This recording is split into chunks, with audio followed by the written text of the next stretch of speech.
guys, what's up? My name's Nicole and welcome to my channel. I'm so happy to be filming this video for you guys today. I've been wanting to start a YouTube channel for ages now. I just never really had the confidence or the resources to do so, but the day has finally come, and with that being said, let's jump into this video. So today I'm going to be talking about the KYLIE Cosmetics Purple Palette. I know I'm a little bit late to the game, but I do live in Canada, so I have to wait for international shipping, so the cost is going to be different for me than it would be for someone in America. I'm going to test out the swatches and test them on my eyes and let you know if it's worth the money that I paid for it, because the money that I paid for this is freaking ridiculous. So in case I'm looking down, it's just because I have a little bit of a cheat sheet of what I paid. Obviously, I am terrible at math, so I'm not going to be able to do the conversions in my head. So the palette retails for $42 US, which is equivalent to $54.06 Canadian. Then on her website, you had to pay an additional $15 in shipping. I don't know if that's just for Canada or like international, or if that's the US as well, but that does bring the palette to $73.36 Canadian so far. Then I had to pay duties on top of it, which sometimes we get additional taxes on I don't know if it's just American products, but when products are entering Canada, sometimes you are charged duties. So I was charged $17 in duties, which brings the palette to a total of $90, which is equivalent to $70 US. Which is ridiculous. I wouldn't really even pay $90 for, like, personally my favorite brand is Urban Decay. I don't even think I'd pay that price for Urban Decay, let alone $90 for a KYLIE Cosmetics product. I also do just want to give a side note, I actually have tried the palette out previously once before. Yeah, I just want to let you guys know that this is not a first impression. This is just a review of something I have already tried, and I just want to try it on camera for you guys and let you know what I think about it. So this is the palette. I'm sure most of you guys have seen it already. It just has her eyes with the purple sort of, I don't know what you want to call that, the purple design. So the palette has 9 shades, 5 matte and 4 shimmer, and a really nice size mirror if you are someone who prefers doing makeup with a handheld mirror. I also think the ratio from mattes to shimmers is really good for a variety of looks, both daytime and nighttime. So I'm gonna go ahead, swatch the shades for you, test them on my eyes, and let you know what I think the pros and cons are of the palette. So the first shade we have is Periwinkle.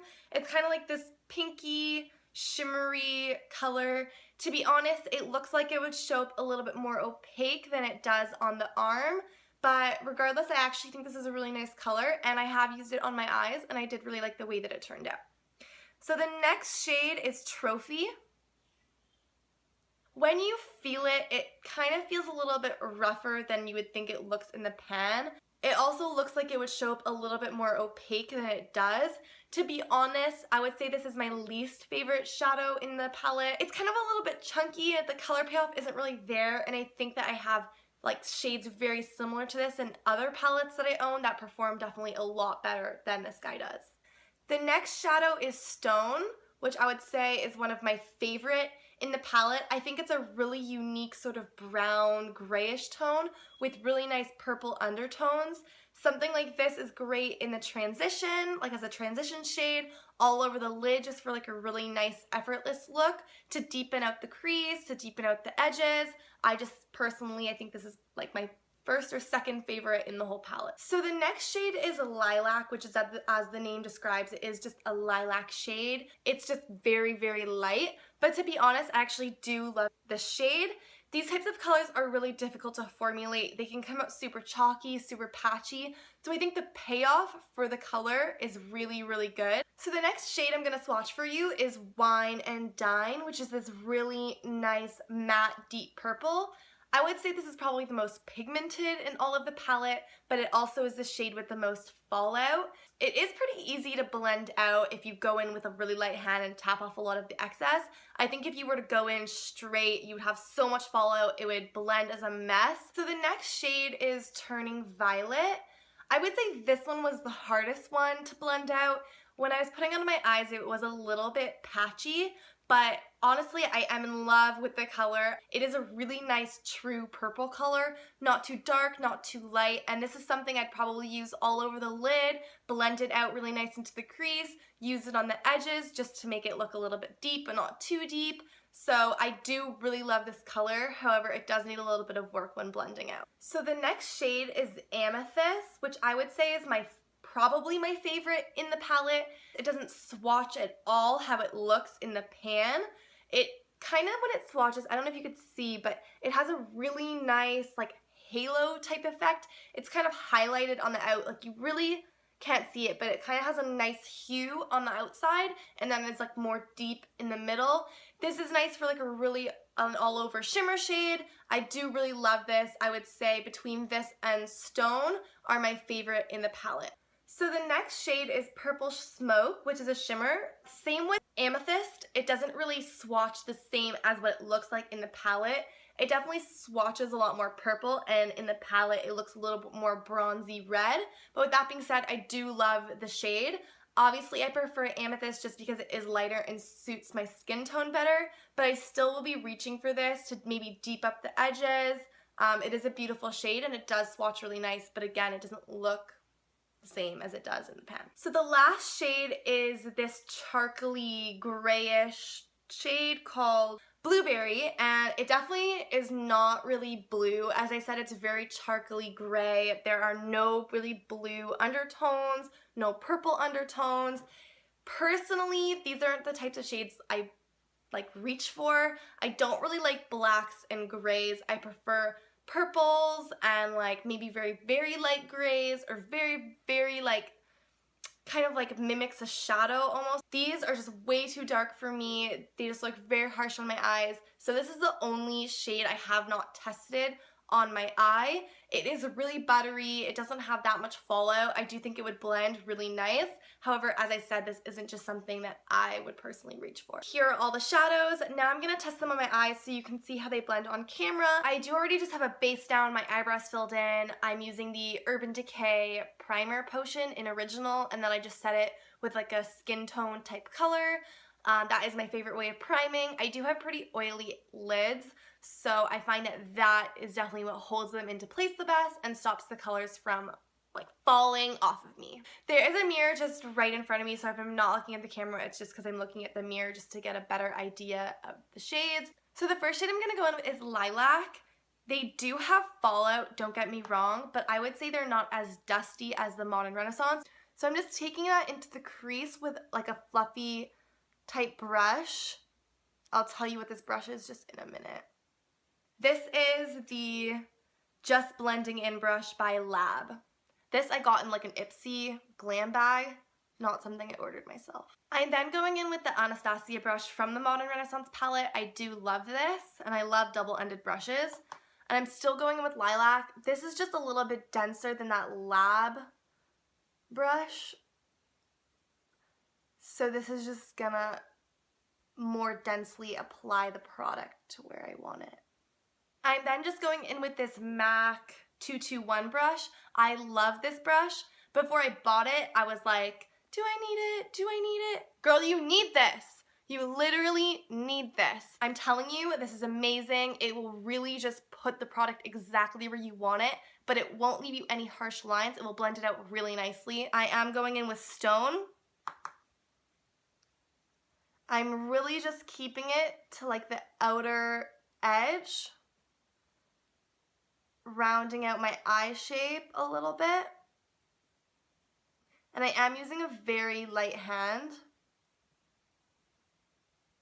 and keeping it in the crease and the outer part. I don't want to bring it in too much. So I'm going back in with the other end of that Anastasia brush, and I am taking that, what's it called? Sorry. Turning Violet color, and I'm going to put that on the outer edge just to make it a little bit more purple and add a little bit more depth. As I said, I did find that this one was the hardest one to blend out, so just make sure you are going in with a light hand and tapping off the excess. I do love the side of this brush though. I have really, really small eyes, and I just find that this applies the product just the way I want it and the amount that I want it and in the exact area that I want it. And I love that it's double-ended because I can just go back in with like nothing more on this end and just blend it in. Next, I'm going in with Amethyst, just with a MAC, what is this, 242 brush, so a flat synthetic brush to pack on the color. And I'm just going to take that all over the lid. I don't think you really need any Fix Plus with these unless you want to get like a really stark look. But personally, I do like the way they look on their own. Then I'm going to go in with a little bit of Purple Smoke on that same brush. And just put that on the outer edge. Just to add a little bit more depth. I'm just going to take a flat definer brush. This is the E15 from Sigma. And I'm going to go in with Wine and Dine. Tap off the excess. This is definitely the most powdery shade. But I'm just going to take that into the lash line. I'm definitely getting a lot of fallout on my cheek, but whatever. And I'm just taking that to the lash line and smoking it out a little bit and adding a little extra depth. I'm taking Stone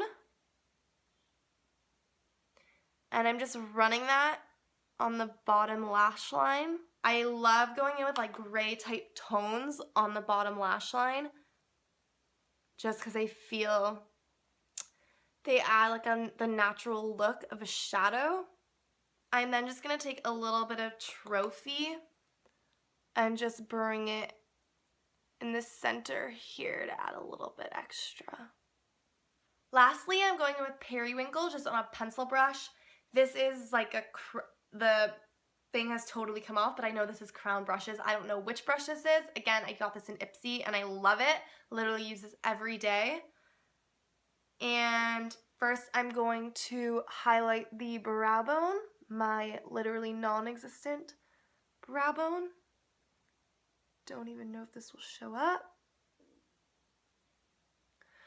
It's not that the color would be bad, I just always have trouble with highlight shades showing up in my brow bone. Just the way that the skin is and the way my face is. Then I'm taking that into the inner corners.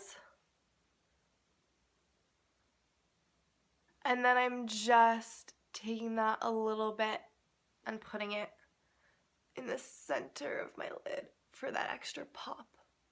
I'm just going to finish off my face now, pop some mascara on, and I'll be right back. So this is the completed look. Honestly, I really did love this palette. I am a cool tone girl, and I think the colors really did suit me, and I do see myself reaching for it a lot. So the pros are as stated. It's unique, it's pigmented, it's blendable, it has compact packaging, and there is a mirror for your convenience. The cons are as stated. The Canadian pricing, which is personally, I think, ridiculous, and the fact that there is a lot of fallout. However, in my opinion, the pros definitely outweigh the cons, and I do see myself repurchasing this palette. However, I'd probably just ship it to a relative in the States, wait till I see them, and then that's how I would get the palette. Thank you guys so much for watching this video. I'm sorry if it was a little bit rough around the edges. As I mentioned, this is my first YouTube video, but if you did like it, give me a thumbs up. If you like me, subscribe to my channel, and I hope to see you guys soon. Bye, and have a great day. Peace out, homies.